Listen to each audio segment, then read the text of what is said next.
اعوذ باللہ من الشیطان اللعین الرجیم بسم اللہ الرحمن الرحیم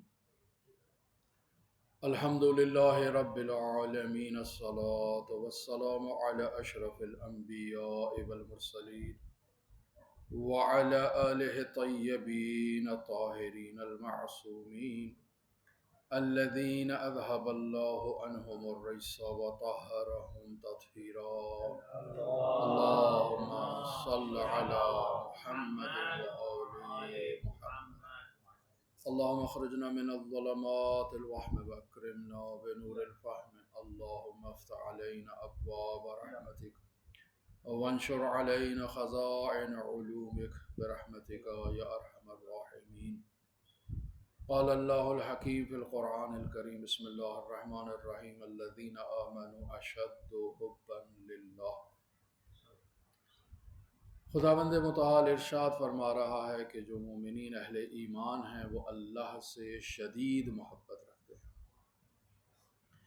اللہ سے محبت کو موضوع گفتگو قرار دیتے ہوئے اللہ سے محبت کے موضوع پر گفتگو کی جا رہی ہے، اور ہم اس محبت کی اقسام میں اس نقطے پر پہنچے تھے کہ محبت ایک دفعہ بہت شدید محبت ہے اور ایک دفعہ کمزور محبت ہے۔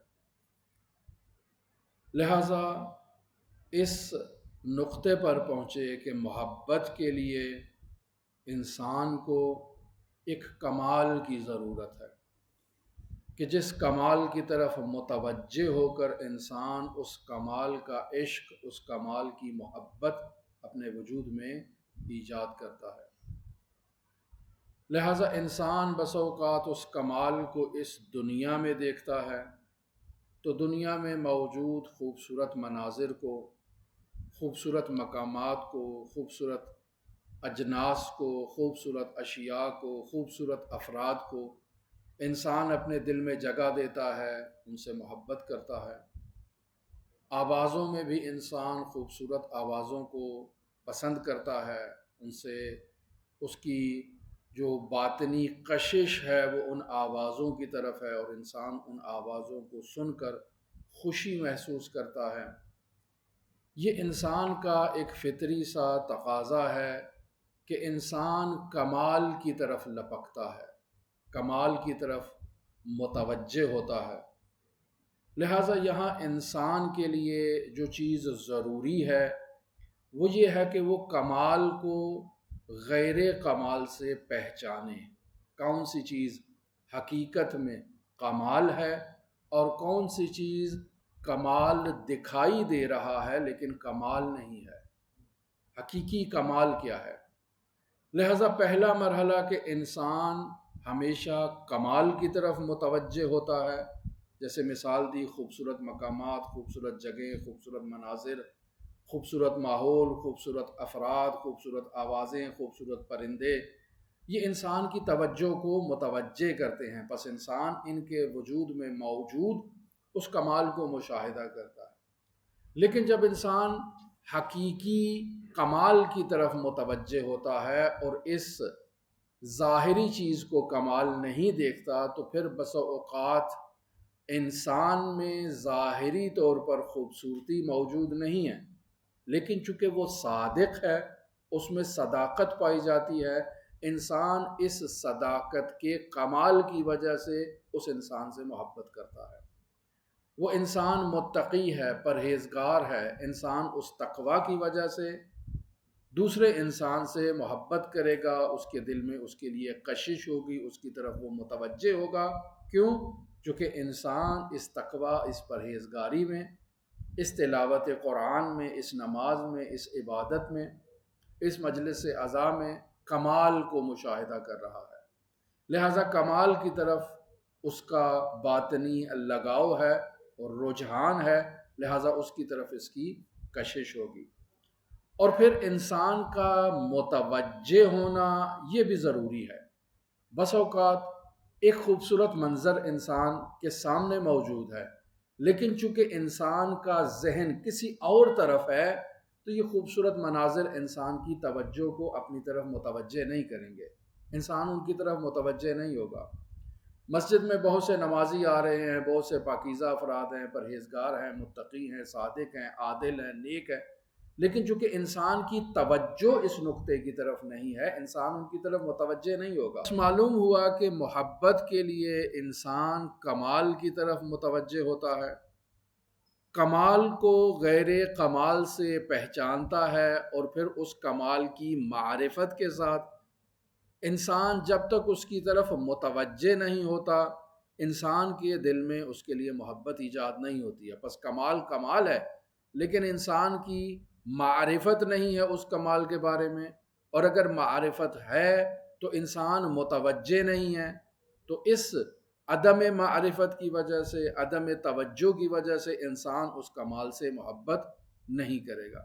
لہٰذا انسان خالق متعال سے محبت کرتا ہے، اللہ کے انبیاء سے محبت کرتا ہے، انبیاء کے اوصیاء سے محبت کرتا ہے، اہل بیت اطہار سے محبت کرتا ہے۔ کیوں؟ چونکہ یہ سب کمال کا مظہر ہیں۔ جس قدر نبی کا مقام بلند ہوگا اس میں کمال اضافی ہوگا، کمال موجود ہوگا۔ انسان اس کی طرف اس وقت اس کے دل میں اس نبی سے، اس ولی سے، اس وصی سے محبت ایجاد ہوگی جب انسان کو اس کی معرفت ہوگی، اور اس معرفت کے بعد انسان اس کی طرف متوجہ ہوگا، لہٰذا انسان کے دل میں کشش ایجاد ہوگی۔ حضرت صاحب العصر والزمان موجود ہیں، اللہم صلی علی محمد و آل محمد۔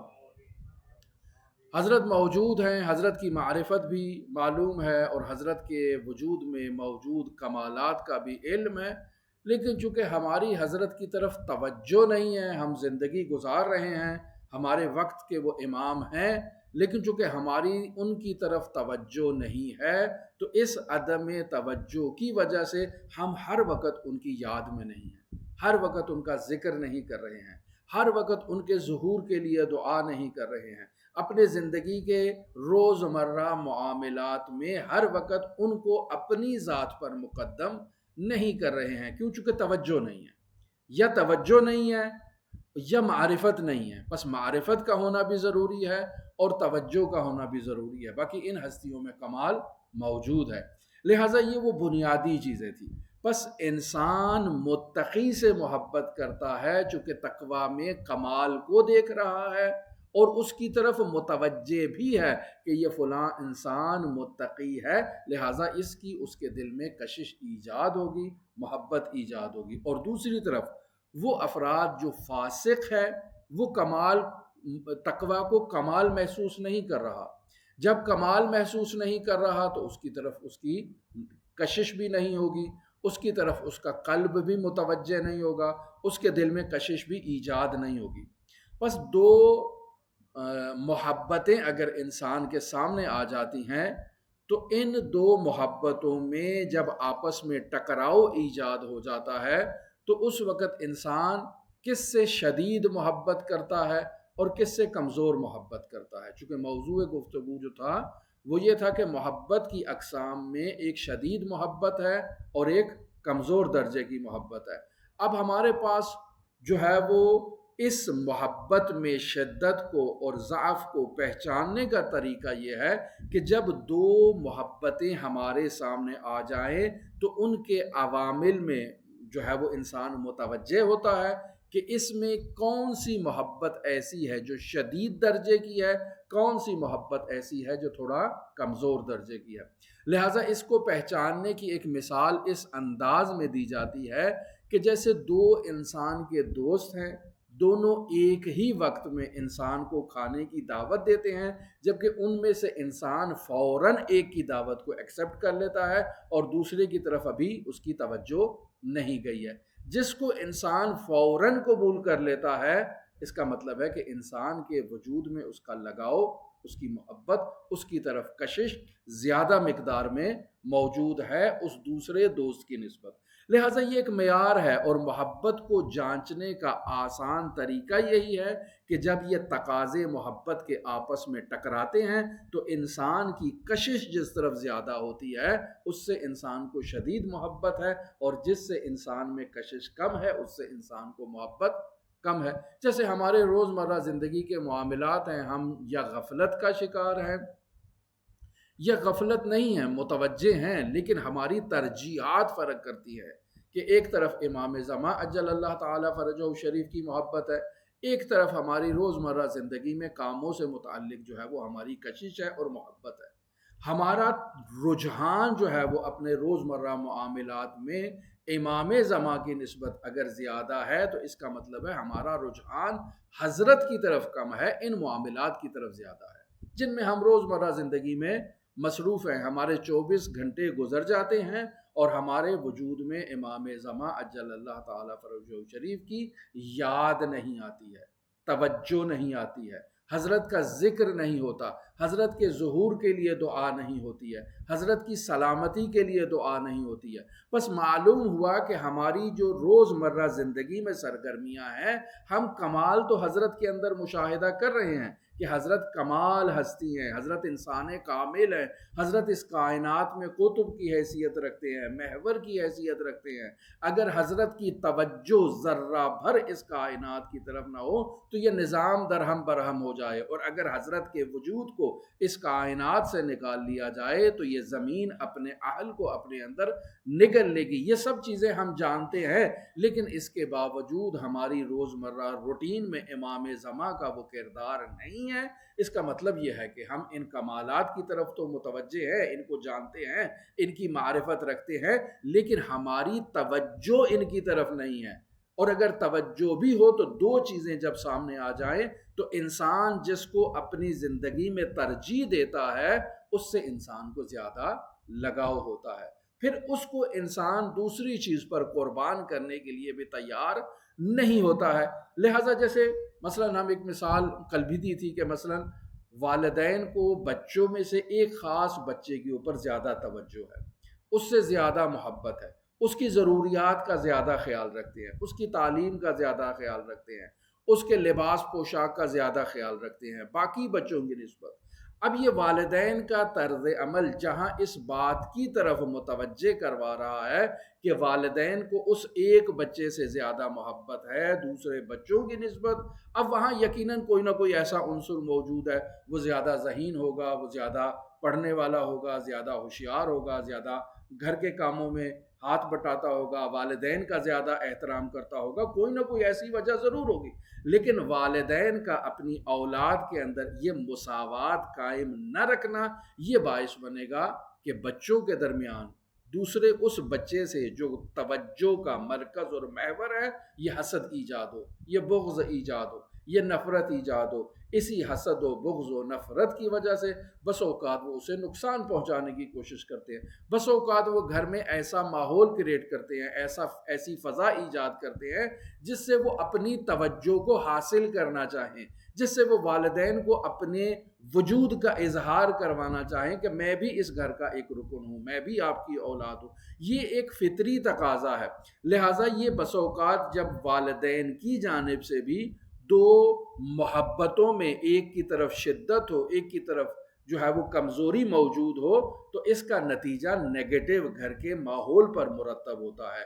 یہاں والدین کی ذمہ داری اعتدال کو برقرار رکھنا ہے، لیکن یہاں جو ہماری گفتگو کا محور یہ ہے کہ انسان میں جب دو متضاد اور متزاحم قسم کی محبتیں ایجاد ہو جاتی ہیں اور ان میں سے انسان ایک کی طرف جو کمال نہیں رکھتا دوسرے کی مقابل میں انسان اس کی طرف اگر متوجہ ہو جائے، انسان کی توجہ اگر اس کی طرف ہو تو یہ توجہ نادرست ہے۔ خداوند متعال سورہ توبہ کی آیت نمبر 24 میں اسی نقطے کی طرف اشارہ فرما رہا ہے۔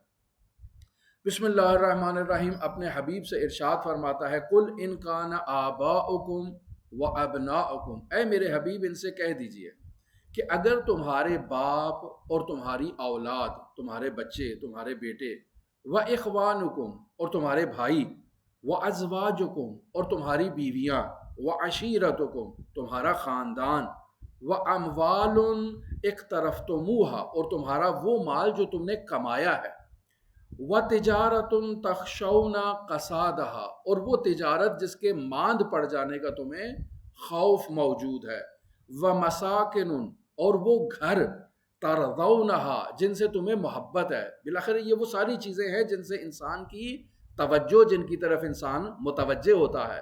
اب ایک طرف یہ سب چیزیں موجود ہیں اور اس کے مد مقابل انسان اگر دیکھتا ہے تو خداوند متعال موجود ہے، اللہ کا رسول موجود ہے اور جہاد فی سبیل اللہ موجود ہے. لہٰذا خدا فرماتا ہے احب الیکم، یہ سب چیزیں تمہارے نزدیک زیادہ محبوب ہیں. کس سے؟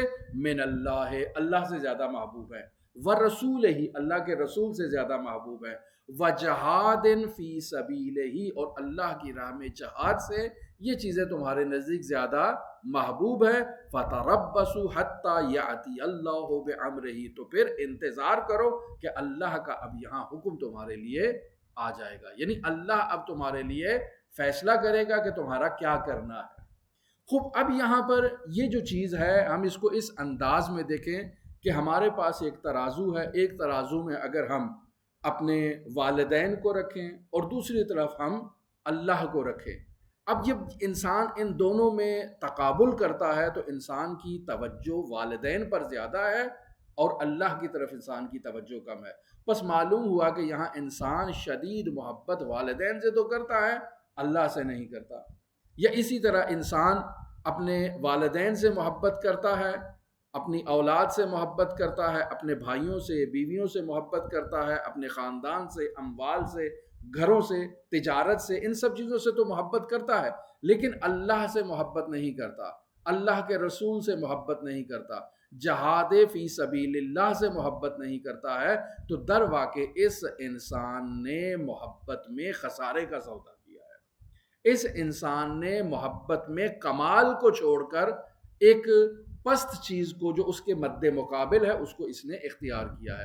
اور ہم یہ بیان کر چکے کہ یہ سب چیزیں بھی محبت کا مرکز اور محور واقعہ ہو سکتی ہیں اس وقت جب یہ سب چیزیں انسان کو اللہ کی طرف متوجہ کریں. یعنی یہ والدین ہیں، یہ بھائی ہیں، یہ اولاد ہے، یہ بیویاں ہیں، یہ گھر ہے، یہ تجارت ہے، یہ سب چیزیں اگر انسان کا راستہ اللہ سے، اللہ کے رسول سے اور جہاد فی سبیل اللہ سے جوڑتی ہیں تو پھر یہ غیر نہیں ہے، یہ درواقع اسی تک پہنچنے کا ایک ذریعہ ہے. لیکن یہاں جو اس آیت میں موضوع گفتگو ہو رہا ہے وہ ان دونوں کے تقابل کی صورت میں ہے کہ آپ کے پاس ترازو کے دو پلڑے موجود ہیں. ایک طرف آپ نے اللہ جو ہے وہ اللہ کو رکھا ہے اور دوسری طرف آپ نے جو ہے وہ اپنے والدین کو رکھا ہے، اپنے بچوں کو رکھا ہے، اپنے بھائیوں کو رکھا ہے، اپنے خاندان کو رکھا ہے، اپنے بیوی بچوں کو رکھا ہے، اپنی تجارت کو رکھا ہے. لیکن یہ پلڑا اس کے مد مقابل جو ہے وہ وزنی ہے. پس آپ کی ترجیحات یہاں پر ہماری جو ہے وہ فرق کر جاتی ہے. یہاں ہم نے مثال دی حضرت امام زمان اجل اللہ تعالی فرجہ شریف کی کہ ہمارے پاس ترازو کے دو جو ہے وہ موجود ہے.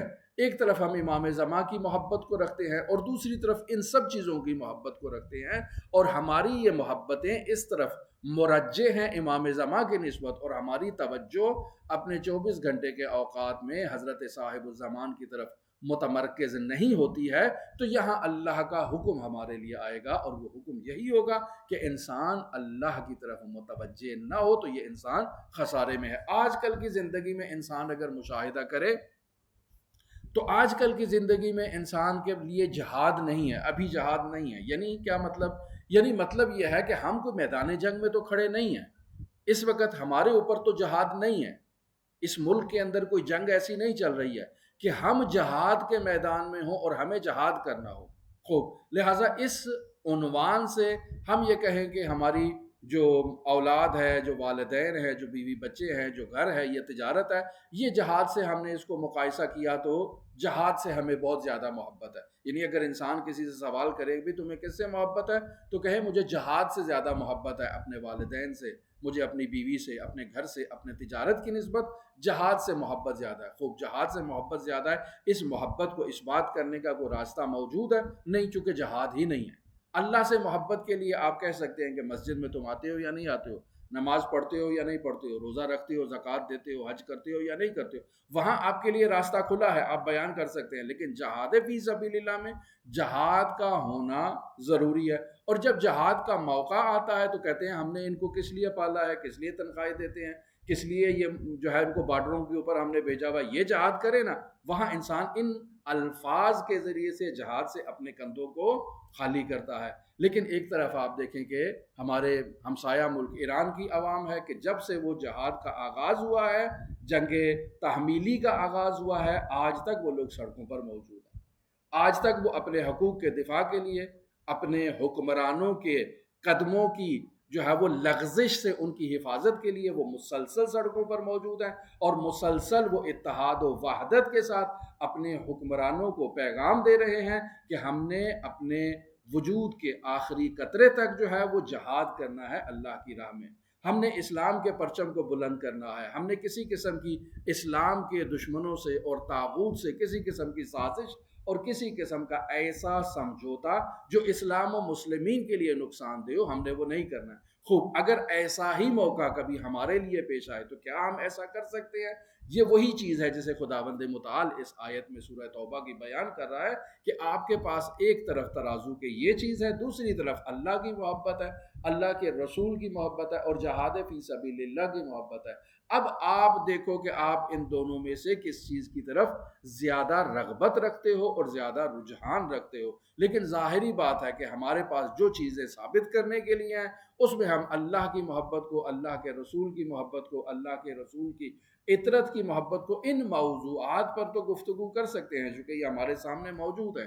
ہماری اس محبت کو نماز کی صورت میں، روزے کی صورت میں، اہل بیت کی محبت کی صورت میں، سادات کی محبت کی صورت میں، شعائر دینی کی محبت کی صورت میں تو اجاگر کیا جا سکتا ہے، تقابل کیا جا سکتا ہے، لیکن جہاد فی سبیل اللہ کے موضوع میں نہیں کیا جا سکتا۔ لیکن جب کبھی ایسا وقت آئے تو کیا ہم اسی طرح جیسے ایران کی عوام سڑکوں پر موجود ہے، کیا ایسے پورے پاکستان کی عوام جو ہے وہ اسی طرح سے سڑکوں پر موجود ہو سکتی ہے اور اپنے وطن کے دفاع کے لیے جو ہے وہ اپنے حکمرانوں کو، اپنے مجاہدین کو جو ہے وہ سپورٹ کرنے کے لیے، ان کو تسلی دینے کے لیے کیا ہم میں یہ رتبہ ابھی موجود ہے؟ تو یقینی بات ہے کہ ایسی جنگیں ہم نے بہت ساری دیکھی ہیں جو گزر چکی ہیں، لیکن ہم میدان عمل میں موجود نہیں تھے۔ بس اس کا مطلب یہ ہے کہ ہمارے وجود میں وہ محبت ابھی اس انداز میں ایجاد نہیں ہوئی ہے۔ ہم اللہ کو زیادہ چاہنے کا، رسول کو زیادہ چاہنے کا، جہاد کو زیادہ چاہنے کا دعویٰ تو کرتے ہیں، لیکن مقام عمل کی جب بات آتی ہے،